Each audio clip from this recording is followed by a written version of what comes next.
Welcome to Birds.Bees.Bodies, a Planned Parenthood of Southeast and North Florida podcast where we break barriers, tear down stigmas, and promote open discussions on sexual and reproductive health. Get the buzz on topics from puberty to menopause, contraception to conception. No topic is off limits. So sit back, relax, and let's dive into a judgment-free zone to promote sexual wellness. Welcome back to another season of Birds.Bees.Bodies, brought to you by Planned Parenthood of Southeast and North Florida. This is a podcast we created to talk about all things sexual reproductive health care, talk about mental health care, everything that has to do with your well-being, and breaking down these barriers and stigmas that exist in our society about accessing care and health equity. And so we're so thrilled to be back. We are back completely because today's episode is about being back in school. Classes have started. College students are in the hustle and bustle. And so we're really excited to talk about today's topic being back to school wellness. I'm Michelle Casada, Vice President of Communications, Brands, and Marketing for Planned Parenthood of Southeast and North Florida. And we have some incredible guests with us today for the season 2's first premiere podcast episode. We have Janet Santiago, who's our Behavioral Health Program Director. We have Kristen, a nurse practitioner with our organization, and Aspen, a Light alumni student, which we'll get more into in just a second. Thank you all so much for being a part of this discussion. And I guess we'll start off first with Janet. Give us a little background and introduce yourself on, kind of how you started with Planned Parenthood and all of your experience in mental health care. My name is Janet. I am the Behavioral Health Program Director. I am a licensed clinical social worker and a trauma specialist. I started working with Planned Parenthood almost 2 years ago, overseeing our mental health department and finding ways to connect with our communities and work with our medical team to make sure we provide well-rounded care for anyone who comes to see us. And Kristen, talk a little bit about yourself and your expertise. Yeah, so I'm a nurse practitioner, and just like Janet, I actually just hit my 2-year anniversary with Planned Parenthood, so yay! Woo! So my background as a nurse, I was in postpartum and labor and delivery. So when I saw this job opening a couple years ago, I knew it was made for me. So I couldn't imagine being anywhere else. Wonderful. And Aspen, tell us about you and the LIGHT program, how you got involved with Planned Parenthood. Yeah, so I'm Aspen. I am a peer-to-peer sexual health educator. So with all of the aggressive policies towards sexual health education in schools, we decided that it would be best to have other students go into the schools and be able to have comprehensive and medically accurate sexual health conversations. Because instead of it being a lecture by a gym teacher or the bio teacher who doesn't really have the ability or the education to really know how to have these non-judgmental conversations. And then, Planned Parenthood specially trained us to be able to have these conversations and to be able to answer questions. And I love it. I think that it is incredibly transformative. And it's really amazing to see students start to come out of their shells and start to grow comfortable with having conversations about sexual health and like breaking down all of the like taboo like judgment that comes along with these conversations. And college age students are really moving the needle when it comes to conversations and access about reproductive health care. You know, we have Generation Action chapters for Planned Parenthood across several campuses, University of Florida. We have FAMU, we have them all over. And so it's really exciting to see college age students do this work and get involved. So over the summer, we ran a pretty extensive campaign where we really wanted college students to be aware of their sexual reproductive health care and where they are in their wellness journey. And so we just wanted to remind them that we are your one-stop shop when it comes to contraception care, when it comes to STI testing, when it comes to those wellness exams. And we make it super convenient for college age students, right? Like most of our campuses in Northern Florida are like 5 minutes. Most of our health centers are like 5 minutes away from the campuses. So it's really incredible to see how we can reach out to this population. Schools already, obviously classes are back in session, and students have probably already figured out how they want to continue their healthcare. If they're first time away from home, if they're, on campus, there's a lot of things to juggle. But we want to remind them that we're here. And so, Kristen, I wanted to tap you into this because, I know you're right down the street from one of the campuses in our state. And so I wanted you to talk a little bit about like, what are the common things that college students will come in for? What kind of healthcare? What questions do they have? No, for sure. Yeah, college age students are the main demographic that we see, as you're saying. We get a lot of STD testing and birth control. But I feel like a lot of people are very surprised when I talk about the other services we do provide, such as pap smears, wellness exams, IUD placements, implant placements, UTI treatments. They're like shocked, like, oh, I thought you just did one thing. And then I had to go find other doctors for the other thing. So they're really surprised about that. Yeah. And that's so great. I'm glad you touched on the contraception part because a lot of the college campuses, I remember back when I was in college, I won't say how long ago that was. There was a campus health center, on campus, but like you don't want to go there because you're going to run into other people that in the college health center. And then I'm sure like you have to have like the campus health insurance or or be on a health insurance plan. With us at Planned Parenthood, we're affordable. You can pay out of pocket if you want to. You can use insurance if you want to. We have that program, Pills Now, Pay Later. So there's different options, and we have more options for contraception than are available at the campus health centers. What do you see, Kristen, is like the most, and Aspen, you can chime in because you're also in the college realm at this point. What do you see is like the most common type of contraception that students seek, that they want, that work with their lifestyle? I think the main two I get a lot is either the pill or an IUD. Sorry, because it's either, hey, I'm okay taking a pill every day, or it's like I want something I don't have to worry about at all. So those are my main two contenders.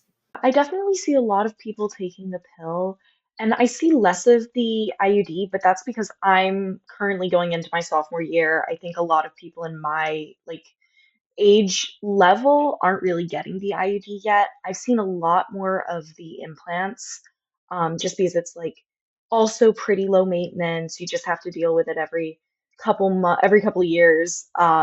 But yeah, those are the main two that I see. Yeah. And we also do IUD removals, right? So if We they have an IUD and they don't want it anymore, we can do that. And I'll get into this one last thing real quick before we get into how convenient care is. One of the things that I always hear, with the younger generation is that they're being way more self-aware of like the safer options out there for them. Like I remember when I was in college, I was just like, yeah, I just need to be on birth control. Like I didn't know what was hormonal versus non-hormonal birth control. Like I didn't research types of pills. I just like whichever one my doctor prescribed me, that's the one I took. And nowadays people are so much more self-aware of like, oh, well, that pill, has these side effects, or I'm looking for something non-hormonal. Is that the case? And I know we have options in our health centers for that. Oh, yeah. A lot of the kids nowadays do their own research on this stuff, and they usually come to me and say, I want this, this, and this. So if I give them a suggestion, they're like, well, what is it going to do? Like, what are the side effects? Which, like you said, usually, especially when I was younger, it was, okay, whatever the doctor gave me, I'm just going to take. But they're very self-aware. They love to do the research, which I'm very proud of them for doing that. Everything is so digital these days, right? Like every college student is walking around campus with, you can't see, a cell phone in their hand. They've got their technology. Sometimes it's kind of really inconvenient these days. And COVID changed everything as well, right? Because before COVID, we didn't even think like, oh my gosh, yeah, we can do healthcare all through telehealth. Like you may not even need to come in for certain things.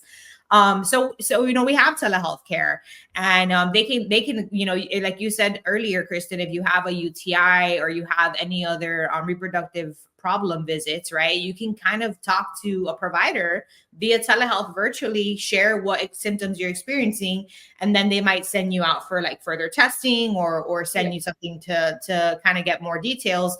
But you can essentially get all of your care straight from your dorm room or your couch. Which is super convenient. And same thing with mental health care, right? right? Like Janet, our program is completely virtual. How have you seen that has really changed, younger people's lives and being able to access this type of healthcare? Oh, it's absolutely revolutionary, right? Because now we are able to reach people that before just never had the time, never had the ability to travel, things like that. And now they're sitting on college campuses right under a tree on their phone or on their tablets, right? And right between classes. And it's just so much more available and more accessible that it can be fit into pretty much any schedule. So it's Wow. been wonderful moving it over to virtual. Yeah. And we also have this app that I do want to mention. It's called Planned Parenthood Direct. So it's an app that focuses on very specific types of services that you can get, with care with Planned Parenthood. And it's basically a live chat that you're having with a medical professional about your symptoms. A lot of patients use Planned Parenthood Direct for birth control, refills, for UTI, diagnosis. So I think it's super helpful to have if you are listening. Just download the app. It's available on either Android or iPhone app stores, and so you can check us out. It's a free app to download, and put in your information and your insurance information or how you want to pay and all that stuff. But it's so convenient. Like back when I was in college, I wish I had an app where I could just order my birth control. You know what I mean? Or just like talk to a medical professional about what I was experiencing. Oh, absolutely. I think it's time. Like being in classes, having to make exams, having to study, having to prepare. Nobody really has time, and everybody's like, well, we're young. We don't really have to worry about that yet. Or like, I haven't been that active. I don't really need to get an STD test unless someone I know or someone I was with had a problem. Um, so it kind of goes onto the back burner until it becomes something that you can't ignore for any longer.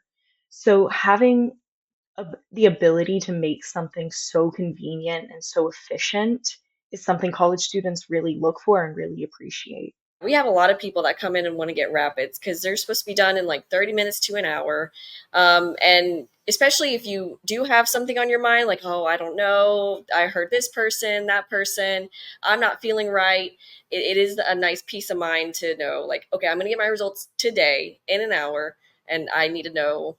I'll get to know if I need treatment or if I'm in the clear, instead of waiting the typical 3 to 5 days when we send it to our lab.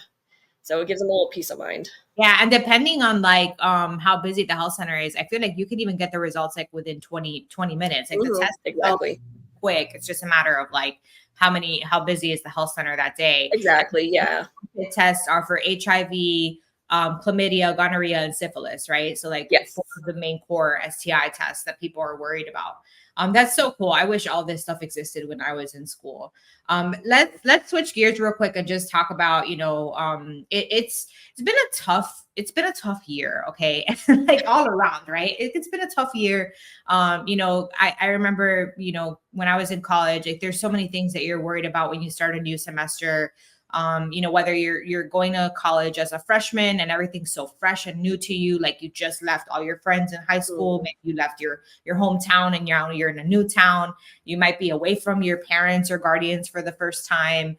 And like there's a lot of feelings with that, right? And even if you're a returning student, there's all these pressures of like, what am I going to accomplish this year? Am I working? Am I studying? Like, am I doing both? So there's a lot of stressors, and we're in an election year. I have to mention it. Like that's another added thing that college students are super in tune with, like what's going to happen this year with our elections and what's at stake. We know abortion's on the ballot as well. And so, Janet, I wanted to tap you in on like, when you feel like all these things are happening at once, there's so much change. Like, what is the main type of like, I guess effects that you might feel from that, or that could be normal in those experiences, and when you should be reaching out to talk to someone? Well, I think there's always a certain level of anxiety, worry, stress, right? Because it's a new experience, or even like you said, if you're a returning student, you don't know what this year is going to bring. So there's always a little bit of anxiety surrounding returning back to school, things like that. But there's also deeper issues that tend to arise around those years, like identity, for example. Who am I? Who am I going to be? What am I going to do with my life? Relationships change, right? Because now parents don't have so much control. Whereas before, mom was the one that used to schedule all my doctor's visits. Now I've got to figure out how to see a doctor and get my medication and all this. So it can be really, really stressful. The peer pressure. Now I have access to alcohol, right? And what's the limit? How am I supposed to do this? How am I supposed to say no? So there's so many changes that happen with going back to school. I do want to mention, we had talked about barriers a second ago. One of the things that we do offer virtually as well is medication management, from mild to moderate anxiety or depression. So just those initial stressors, if you just need like an SSRI, which is an antidepressant, to kind of help you just get through those initial symptoms, we can offer that as well. And that is also virtual. And we do offer our individual counseling and our support groups. But the biggest stressor is usually just that shift and not knowing how to make those changes, who to talk to, what steps to take, and just really taking ownership of the power that one has over one's life once we get into that age and start going off to college. So those are a lot of the big pieces that we see with our college students. And you don't have to do this alone. Like, that's the crazy part. Like, I remember, back in college, like mental health care wasn't that accessible where you could just get on your phone and talk to somebody. You had to actually go find a mental health professional, make an appointment, go to their clinic or their office. Aspen, I'd love to hear your perspective on, like, students sometimes will really rely on their friends to like kind of be their sounding board and talk to them. But like that only goes so far, right? Because you're talking to someone who probably has the same worries and stressors that you do in the same age group. Like, talk a little bit about that.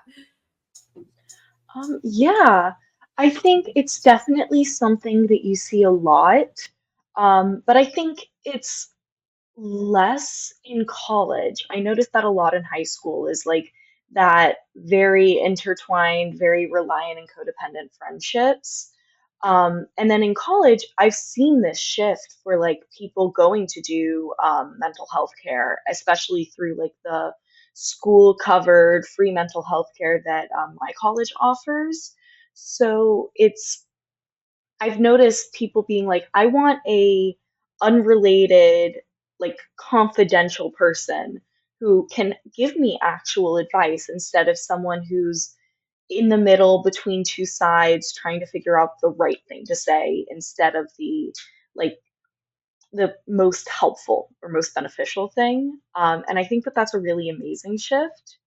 To be said, I am in a psych program. So I think the people that I am around are the ones who are like, yeah, I'm going to go to therapy. But I think it's a shift in like a conversation that is developing pretty quickly and in a good direction.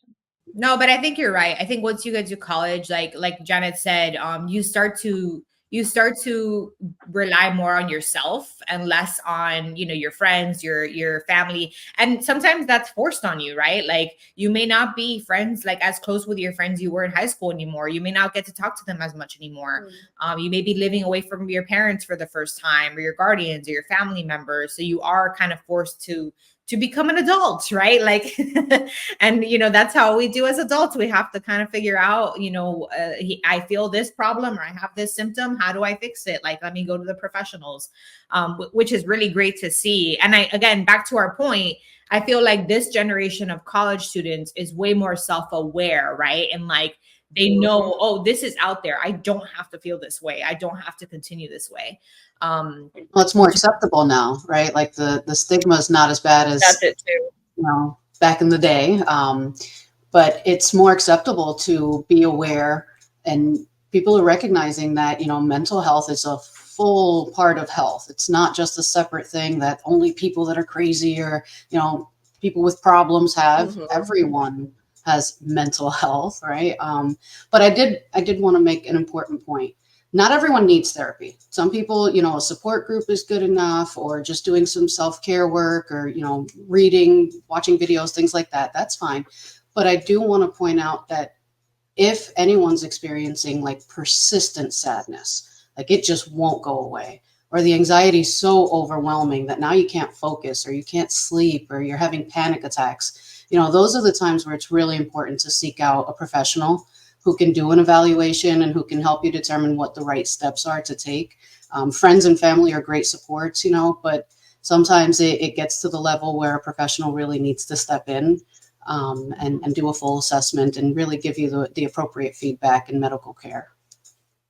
Yeah, definitely. But, I'll also add to that though, Janet, and say like, even if at some point in your life you did experience those types of symptoms and you sought out help and you got help, like it's always nice to have, your therapist to go back to and kind of be like your sounding board, your accountability, right? Like checking in, like back to like, hey, remember we worked on this last year? Like, remember how you felt about this, So I feel like ongoing therapy, even if you feel like, hey, I'm at a point in my life where I think I can cope pretty well.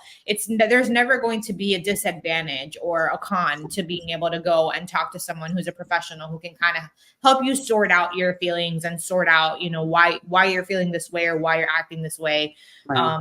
And a lifelong tool. Yeah, it's a lifelong tool that we always come back to. Exactly. And there's so many different phases of life, especially, in college. I feel like college students face so much pressure. Like you have 4 years in college, you don't have to figure out your entire life in 4 years. You know what I mean? Like, I think that's the pressure society has put on college students, that in 4 years, you need to figure out who you're going to be, what job you're going to have, when you want to have a family, when you're going to buy a house, when you're going to do this. And it's like, you don't have to map everything out perfectly. Like, yes, it's always good to have ambition. It's always good to have a plan. But it's like, we know in life, things happen and that plan shifts a little bit, and that's okay. Back to your comment, because I love what you said about like, it's socially acceptable now to go to therapy. Like you can go to therapy and you're not going to be judged about it.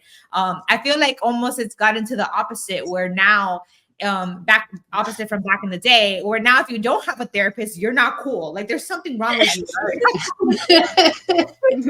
Everyone's got a therapist. My therapist has a therapist, right? Yeah. We all need support. Oh, it's so good. But yeah, I just wanted to touch on that because I feel like I'm happy to learn that, more college age students are being self-aware. They're doing their research. They're the generation that is going to continue pushing us forward. And especially in reproductive health care. Oh my gosh, I'm blown away by like how much college students are getting involved. And Aspen, you probably see this more just because you obviously had the relationship, as a light. But like just the momentum, right, on college campuses for kids to actually read, and I say kids, but they're not kids, they're adults, to actually read, about what's happening with reproductive health care and be involved in it. I also work with another sexual health organization on my campus called Secret, and people are always coming up to us. They're always messaging us on our Instagram, asking questions, wanting to be updated. And we've had so many productive conversations about the state of reproductive health and how we can expand it and how we can help as a not only as a college but as a community and as a like force make a like actual like substantial change. And it's very empowering and it's very beautiful, I think. I just want to mention all the services real quick that we do offer in case, people are not aware. I always hear this all the time. Oh, you guys do more than abortion care? Yes, we do more than abortion care. We offer contraception. We do pap exams. We do breast checks. We'll do even copals and leaps if your pap exam comes back abnormal. We offer, reproductive healthcare problem visits. So if you have a UTI or a yeast infection or any other symptom that's, different for your body from what's normal for your body, we can check you out. Gender affirming care. We do prenatal care now, infertility care, vasectomy care, so many things that we offer. And obviously mental health care. And within that mental health care umbrella, we have specific therapy for trauma. We have specific therapy for coping, for talk therapy, for all these different things. So I just want people to check us out. ppscnfl.org is our website. Our health centers are also mostly strategically located just miles away from campuses. Like I know in Tallahassee and Gainesville, like literally the campuses there are within 5 minutes of our health centers. And then Jacksonville, I know UNF is a little bit further away, but still super convenient for Jacksonville students. In Miami, I know there's so many options for healthcare, but we have our Golden Glades Health Center, we have the Kendall Health Center, we have the Florida Mango Health Center in West Palm Beach, and we have a Treasure Coast Center for Indian River State College students that are nearby, and other colleges in that area. So just check us out. See, if any of our health centers are convenient. And then if you can't come to us, we can come to you. PP Direct, download the app, go on telehealth. We can see you virtually and make an appointment. And we'll go through there. We have a lot of affordable options for healthcare. There's even certain things about the way we offer care. Like if we take your insurance, you don't have to pay a copay to get your IUD removed. So it's just different things that we offer. And I really advise students, especially because I know you're on a budget, to check us out. And we offer free Liletta IUDs. If you haven't heard of the Liletta, right, Kristen? Yep, exactly. Cool. Can you talk about those for a second? Because I totally forgot to mention those. Yeah, so we offer a free Liletta. Of course, there's some things that have to qualify you to get that, but it's really, I haven't had a single person that applied for it get rejected from it. So that is an option if you are wanting something that's long-term, but you just don't have it in the budget right now. Yeah. And it's so great because it's an IUD. So it's set it and forget it birth control. Like you get it. I think you still have to pay the insertion fee, but the IUD itself is free, which is like hundreds of dollars. Like, oh my gosh, exactly. These days can be up in the thousands, depending on which one you choose. So definitely think about that. And then our mental health care group. Oh my gosh, Janet has such a great mental health care group. Working with her. You want to talk about your staff a little bit and just kind of how they relate to, everyone in every aspect of life? Yes, we have an amazing team of professionals who are trauma specialists, who are gender affirming counselors as well, who can do our surgery evaluations. So if anyone is seeking gender affirming surgeries, we can do those evaluations and provide the letters.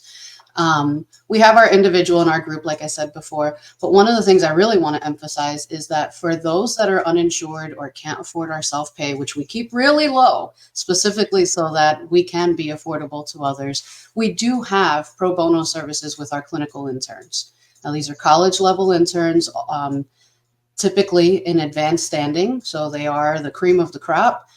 They can be located all over the state from some of the most amazing programs, and they will provide pro bono services for those that are uninsured. So not only can it be free, but you'll have someone who is also going through college, also experiencing some of the stressors and things like that. Another peer that knows where you are because they're there themselves and they can help you through it. That's incredible. That's so awesome. So basically there's no excuse, like whether you can't pay or not, we can be here for you and we can work around your schedule, right? Because you have staff working all different hours and even college age or pro bono interns. So it's wonderful. I just hope that, people understand we really are here for you. Like Planned Parenthood's mission is to really just be here for you in every step of the way. Life is challenging. Things happen. Like you can't always plan everything out as much as we want to. Let's face it, things happen and we're here to help you along that healthcare journey.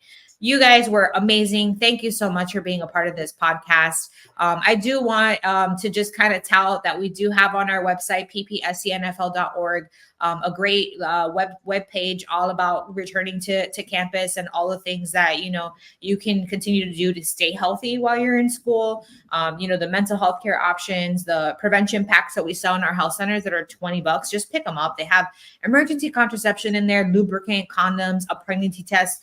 It's all just in case you need it, right? Like you kind of want to just have emergency contraception on hand in your dorm room or wherever you're staying, just in case you need it, no matter how you're planning or if you're sexually active or not. Maybe your friend, a friend tells you, hey, this happened to me, and you have it on hand. So all this, we have period management that we can help you with at the health centers if you have really bad periods or whatever the case is. So we're really here for you. And I can't stress this enough. We don't only, we don't only work with care. We also want to connect with our communities. So check us out on Instagram. Our handles are at PPSCNFL. We're on Instagram, Facebook, X, Threads, whatever you name it, TikTok. Thank you all so much. Have a wonderful rest of your week. Thank you. Thank you. Thank you. Have a great one.